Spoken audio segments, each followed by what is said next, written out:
आसान है, आसान है।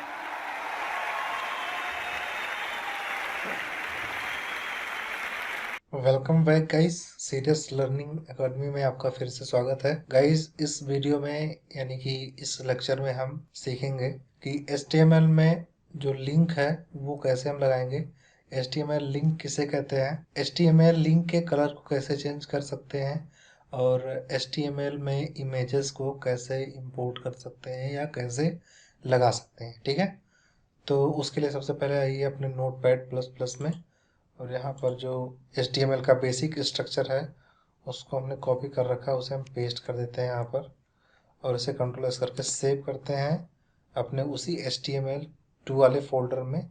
इसमें लिखते हैं HTML-link.html। ठीक है, टाइटल भी चेंज कर देते हैं, लिंक कर देते हैं HTML लिंक, क्योंकि हम HTML लिंक के बारे में पढ़ रहे हैं। अब यहाँ से हम ये हटा देते हैं जो हमने पिछली वीडियो में कैस्केडिंग स्टाइल सीट को अटैच किया था ना, इसको हटा देते हैं। हम यहाँ पर यूज करेंगे इंटरनल CSS। ठीक है, इंटरनल CSS कैसे यूज करेंगे, यहाँ पर स्टाइल हेड के अंदर ही रहेगा स्टाइल, और यहाँ पर स्टाइल क्लोज भी कर देंगे। इसी के अंदर में आप अपना इंटरनल CSS यूज करेंगे। ओके, तो गाइस आइए देखते हैं HTML लिंक किसे कहते हैं।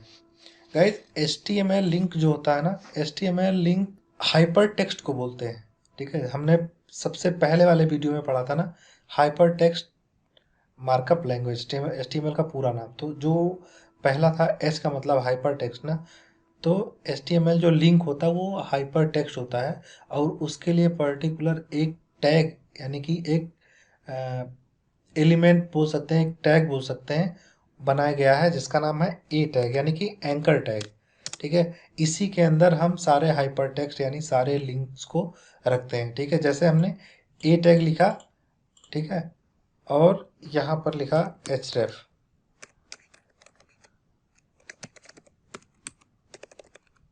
ए टैग यहाँ पर क्लोज कर दिया। ओके,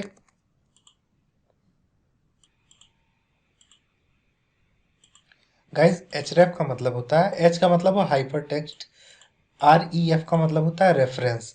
href का मतलब क्या हो गया, हाइपर टेक्स्ट का जो रेफरेंस होगा ना, यानी कि लिंक का जो रेफरेंस होगा ना, यानी कि कहाँ का लिंक होना चाहिए यहाँ पर। ठीक है, उसका मतलब होता है। जैसे लिंक का मतलब हम आपको बता दे रहे हैं, एक एग्जांपल देखते हैं। जैसे आते हैं अपने ब्राउज़र पे और यहाँ ओपन करते हैं हम, जैसे हमने यहाँ पर कोई भी वेबसाइट ओपन कर ली, जैसे एक न्यूज़ की साइट जागरण.com ओपन कर लिया। ठीक है, अब इस पर हम किसी भी किसी भी लिंक पर अगर क्लिक करते हैं ना, जैसे राष्ट्रीय पर क्लिक किया हमने यहाँ। ठीक है, अब जैसे हमने क्लिक किया, देखिए ये हमें लिंक कर दिया दूसरे पेज पे, यानी कि जैसे हमने क्लिक किया हमारा ये दूसरा पेज ओपन हो गया। तो ये जो चीज़ है ना, ये हो गया रेफरेंस लिंक। ठीक है, यानी कि इस लिंक पे ये इतने जो इसके एड्रेस बार में जो लिंक आ रहा है ना, ये हमारे जो राष्ट्रीय वाला जो लिंक था, जो टेक्स्ट था, इस पे अटैच्ड था।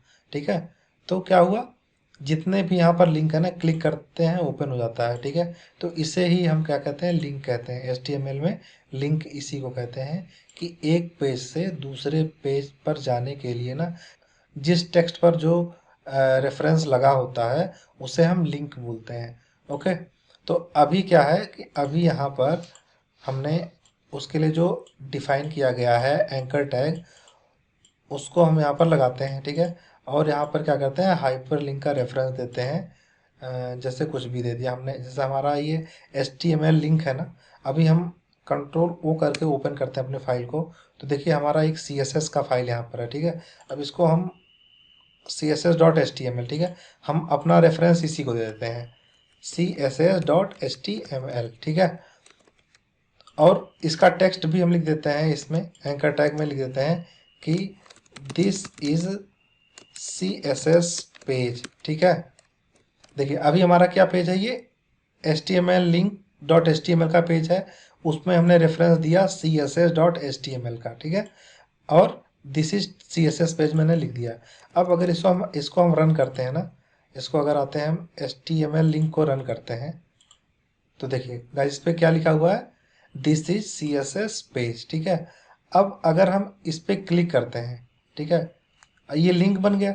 अब देखिए जैसे ही हम इस पे कर्सर लेके जाएंगे, यहाँ बॉटम साइड में, बॉटम लेफ्ट लेफ्ट कॉर्नर पे आप देखिएगा यहाँ पर लिंक बन गया, ठीक है, css.html। जो हमने यहाँ पर रेफरेंस में जो लिंक दिया था ना, वो हमें कहाँ दिखाई दे रहा है, जब जैसे हम कर्सर यहाँ ले जा रहे हैं तो हमें यहाँ देखिए बॉटम साइड में हमें यहाँ दिखाई दे रहा है, जहाँ पे रेड मार्क हो रहा है, ठीक है। अब इस पे जैसे क्लिक करेंगे ना, अब एक चीज़ और ध्यान देना, अभी हमारा जो रन हो रहा है HTML लिंक रन हो रहा है, ठीक है। यहाँ पर जैसे हम इसको क्लिक करेंगे ना, दिस इज CSS पेज, तो हमारा क्या होगा, पेज चेंज हो जाएगा। देखा, जैसे हमने वहाँ पर क्लिक किया, हमारा ये css.html का पेज ओपन हो गया। ओके, इससे हम कहते हैं रेफरेंस लिंक। ओके, HTML का लिंक किसे कहते हैं कि अगर किसी भी पेज पर अगर कोई रेफरेंस लिंक लगा है दूसरे पेज के डिटेल्स पे जाने के लिए, या उसी पेज पर उसके डिटेल्स पे जाने के लिए, ठीक है, तो उसे हम लिंक बोलते हैं, ठीक है। एक दूसरे पेज के अटैचमेंट को ही लिंक बोलते हैं हम, HTML है। ओके, तो आई होप आपको HTML लिंक के बारे में समझ में आ गया होगा। अब HTML लिंक कलर को समझ लेते हैं कि HTML में लिंक कलर क्या होता है। जैसे हमारा जो बाय डिफ़ॉल्ट बैकग्राउंड होता है वो वाइट होता है, और बाय डिफ़ॉल्ट जो टेक्स्ट होता है वो ब्लैक होता है। उसी तरह से जो हमारा लिंक होता है, यानी कि जो एंकर टैग होता है, ये वाला, ये जो हमारा एंकर टैग है ना, इसका बाय डिफ़ॉल्ट जो कलर होता है वो होता है ब्लू, और अंडरलाइन लगा होता है उसमें, ऑटोमेटिक ये अंडरलाइन लगा होता है, आपको लगाने की ज़रूरत नहीं पड़ती है, ठीक है। लेकिन अब देखिए जैसे हमने ये वेबसाइट रेफरेंस में देखा ना, अब इनमें अंडरलाइन कहाँ लगा, अंडरलाइन नहीं लगा है। तो इसका क्या मतलब है कि इस अंडरलाइन को CSS के जरिए हटाया गया है, ठीक है। कि CSS में यही होता है ना कि अगर हमें जो चीज़ चाहिए वो चीज़ रखते हैं, जो चीज़ नहीं चाहिए उसकी प्रॉपर्टी को हम चेंज कर देते हैं, वो उस तरह से दिखने लगता है, ठीक है। अगर CSS में हमने लिंक के बॉर्डर को या लिंक के अंडरलाइन को नहीं हटाया है तो यहाँ पर दिखता, हटा दिया इसलिए नहीं दिख रहा है, ठीक है। अभी हमने भी नहीं हटाया इसलिए वहाँ पर वो शो हो रहा है। ओके, तो आइए लिंक के कलर को जान लेते हैं, ठीक है। सबसे पहले आते हैं अपने नोटपैड प्लस प्लस में, ये जो हमने अभी इंटरनल CSS लिख रखा है ना, इसी में लिखते हैं कि जो हमारा ए टैग है ना, ए टैग में करली ब्रैकेट ओपन देन क्लोज, इसमें लिखते हैं कि हमारा कलर है बाय डिफ़ॉल्ट जो ब्लू है ना, ब्लू से हट के कुछ और हो जाए, जैसे कलर उसका हो जाए रेड या ब्लैक, कुछ भी। अब इसको अगर हम कंट्रोल एस करके सेव करके अपने ब्राउज़र में चेक करेंगे तो देखिए ये क्या हो गया, ब्लू से रेड हो गया, ठीक है।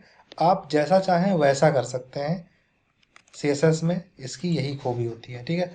अब इसको हम चाहें ब्लैक कर सकते हैं, BLACK ब्लैक, ठीक है, डिफ़ॉल्ट कलर आ गया। अब हम इसके अंडरलाइन को कैसे हटाएंगे, तो इसे हम बोलते हैं TEXT, text decoration, DECORATION, decoration, colon लगाया, टेक्स्ट डेकोरेशन अगर हम लिख देंगे अंडरलाइन, ठीक है। और तो देखिए अगर इसे अंडरलाइन लिखेंगे तो कुछ फ़र्क नहीं पड़ेगा, क्योंकि ऑलरेडी अंडरलाइन था ये, अगर नहीं होता तो अंडरलाइन लग जाता, लेकिन ऑलरेडी है तो वो कोई फ़र्क नहीं पड़ा। अगर इसको हम लिख देते हैं हमें नहीं चाहिए अंडरलाइन, तो यहाँ पर नन लिख देंगे और कंट्रोल एस करके सेव करके इसे चेक करेंगे यहाँ पर, तो देखिए हमारा वो हट चुका है, ठीक है। अब गाइस कई कई उसमें ऐसा होता है कि जो हमारा लिंक होता है ना, उस पे जैसे हमारा जो लिंक का कलर है ब्लैक है, लेकिन जो जैसे कर्सर यानी कि माउस लेके जाते हैं उसके ऊपर, वो रेड हो जाता है, ब्लू हो जाता है, या कोई और कलर हो जाता है। जैसे कि हमने जागरण.com में देखा, इस पे जैसे ही माउस लेके आते हैं देखिए ये रेड कलर का दिखने लगा, ठीक है। तो ऐसा हम कैसे कर सकते हैं, आइए देखते हैं। जैसे अब हमने बोला यहाँ पर कि ये जो हमारा एंकर टैग है, जो हमारा लिंक है, इसका जो कलर है वो ब्लैक हो जाए और इसका टेक्स्ट डेकोरेशन नन हो जाए। लेकिन जब भी हम इस पर माउस या कर्सर लेके जाएं, इसके होवर पे, ठीक है, इसे होवर बोलते हैं, इसके होवर पे वो कलर चेंज हो जाए। तो सिंपल सा आते हैं इसके जस्ट नीचे और इसके फिर से प्रॉपर्टी लिखते हैं कि जो एंकर टैग है इस पे कॉलम लगाते हैं, लिखते हैं होवर, यानी कि ये जो लिंक है, एंकर टैग है, इस पे जब होवर हो यानी कि जब माउस जाए, ठीक है, तो उस पर कर्सर ले जाने को होवर बोलते हैं। होवर की प्रॉपर्टी को यहाँ पर डिफाइन कर देंगे, करली ब्रैकेट ऑन करेंगे, यहाँ पर क्लोज कर देंगे, इसके बीच में लिख देंगे इसका कलर हो जाए ब्लैक से रेड, ठीक है। अब इसको कंट्रोल एस करके सेव करके अगर यहाँ चेक करेंगे हम, तो गाइस देखिए अगर इस पर अभी ये ब्लैक दिख रहा है, इस पर जैसे ही कर्सर ले जाएंगे हम तो ये क्या हो जाएगा, रेड हो जाएगा। Okay, understand. तो आई थिंक आपको HTML लिंक और HTML कलर के बारे में समझ में आ गया होगा, ठीक है। आइए आपको बता देते हैं HTML के इमेज के बारे में, HTML के इमेज को कैसे लगाते हैं। शायद मैंने बेसिक HTML का जो ये ट्यूटोरियल है, इसके दूसरे लेक्चर में मैंने बताया था कि इमेज टैग को कैसे यूज करते हैं और कैसे अटैच करते हैं, लेकिन फिर भी हम इसमें आपको बता देते हैं, ठीक है। इमेज टैग कैसे लगाते हैं ये भी देख लेते हैं। यहाँ आते हैं, इमेज टैग के लिए हमने बता ही रखा था आपसे कि img टैग होता है, उस पर src यानी कि उसका सोर्स होता है इमेज के पाथ का, कि इमेज कहाँ है, ब्राउजर को कैसे पता चलेगा कि किस इमेज की बात कर रहे हैं और वो इमेज कहाँ पर है, ठीक है। तो src लगाते हैं, is equal double inverted comma, ठीक है, ऑन किया और ऑफ किया और इसको क्लोज किया, ठीक है। अब इसी इन्वर्टेड कॉमा के अंदर ही हम लिखते हैं हम अपने इमेज का पाथ। तो देख लेते हैं कहाँ है हमारा जो ये HTML2 का जो फोल्डर था ना, उस फोल्डर में जाते हैं। ये हमारा कंट्रोल O किया, HTML2 का फोल्डर आ गया। अब इस HTML2 के फोल्डर में ना एक हमारा इमेज है bg.jpg के नाम से, ठीक है। हम एक काम करते हैं, पहले हम आते हैं अपने डेस्कटॉप पे। अपने डेस्कटॉप पे हमारे कई सारे फोटोज़ हैं, ठीक है। जैसे HTML का एक ये है, एक ये है, दो को कॉपी कर लेते हैं और चलते हैं अपने HTML2 वाले फोल्डर में, यहाँ इसको पेस्ट कर देते हैं। इसका नाम चेंज कर देते हैं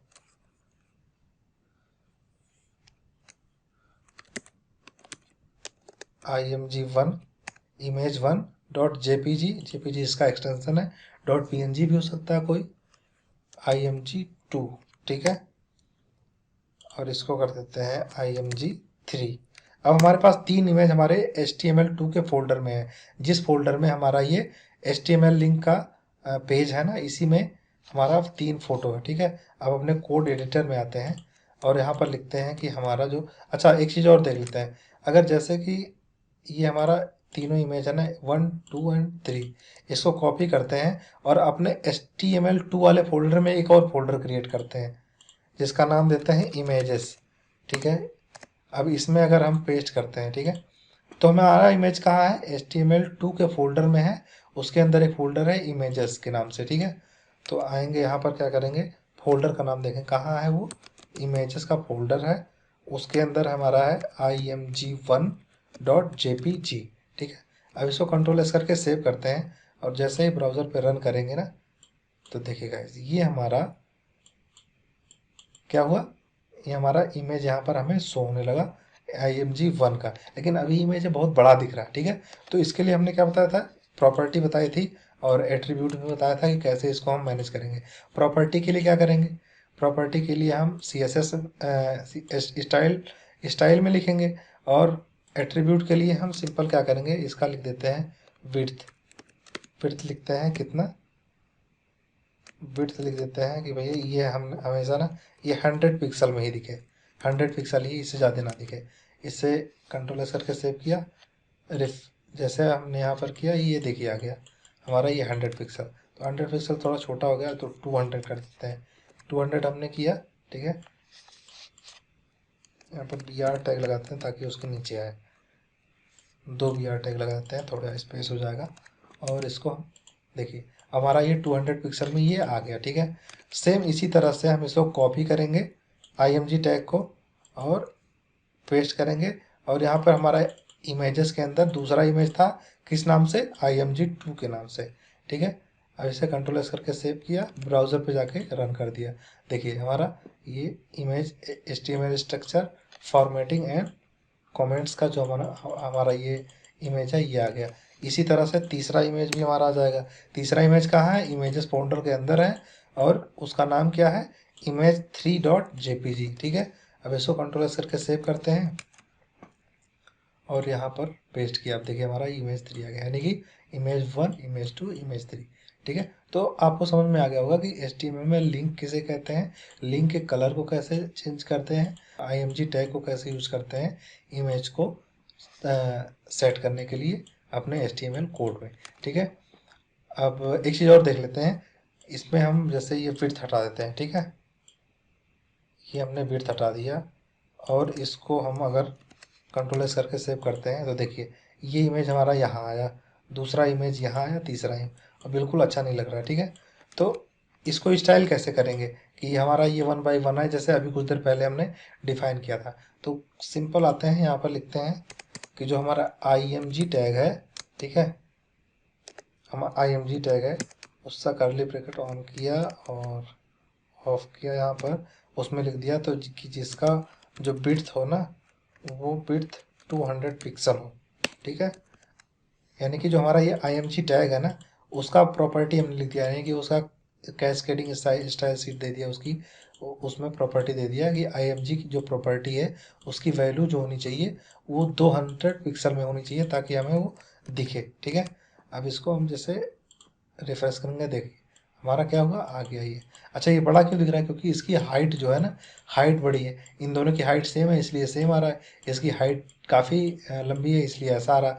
अगर हम विड्थ की जगह ना अगर हाइट लिखते हैं, HEIGHT हाइट, ठीक है, अब इसको अगर हम कंट्रोल एस करके सेव करके देखते हैं तो सारा एक तरह से दिखने लगा। देखिए अब ये जितनी हाइट इसकी है उतनी हाइट इसकी है और उतनी हाइट इसकी है, इसका विड्थ जो है वो कम है। ठीक है, क्योंकि इसका एक्चुअल जो इमेज है उसकी इसकी हाइट अधिक है और विड्थ कम है, और इसमें विड्थ अधिक है और हाइट कम है। ठीक है, अगर हम दोनों देते हैं, जैसे हाइट दिया विड्थ दिया, WIDTH विड्थ दिया 200 पिक्सल। ठीक है, तो अब देखिए, अब इसको हम अगर हम रन करते हैं तो देखिए हमारी ये तीनों इमेजेस जो है ना सेम साइज के आ गया, यानी कि 200 ये भी आ गया, 200 ये भी, 200 ये भी। लेकिन इसका जो एक्चुअल साइज है वो कुछ और है, इसलिए ये थोड़ा स्ट्रेच दिख रहा है। ठीक है, और इसकी साइज सेम आ रही है इसीलिए ये स्ट्रेच नहीं दिख रहा, हमें पता नहीं चल रहा है। लेकिन जबकि ये भी स्ट्रेच है, ये भी स्ट्रेच है।